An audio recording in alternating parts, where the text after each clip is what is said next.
শফিক সোনালীর ব্যক্তিগত ভিডিও ছড়িয়ে পড়ার ঘটনার পর আজ পুরো সোশ্যাল মিডিয়া আবারও সরগরম।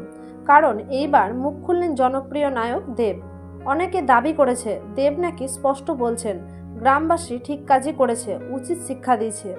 ঠিক কী ঘটেছে তার আগে আপনি যদি আমাদের চ্যানেলে নতুন হয়ে থাকেন, আমাদের চ্যানেলটি সাবস্ক্রাইব করে আমাদের সঙ্গে থাকুন। ধন্যবাদ।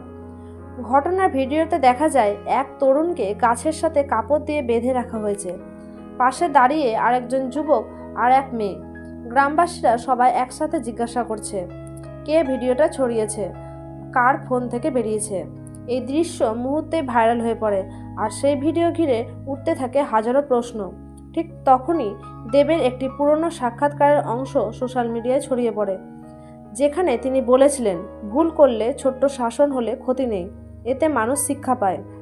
এই লাইনটাই এখন নত করে ট্রেন্ড হয়েছে।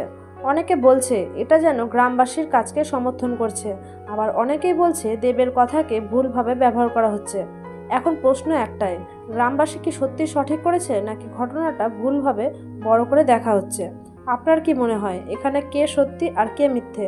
কমেন্টে জানান। ধন্যবাদ।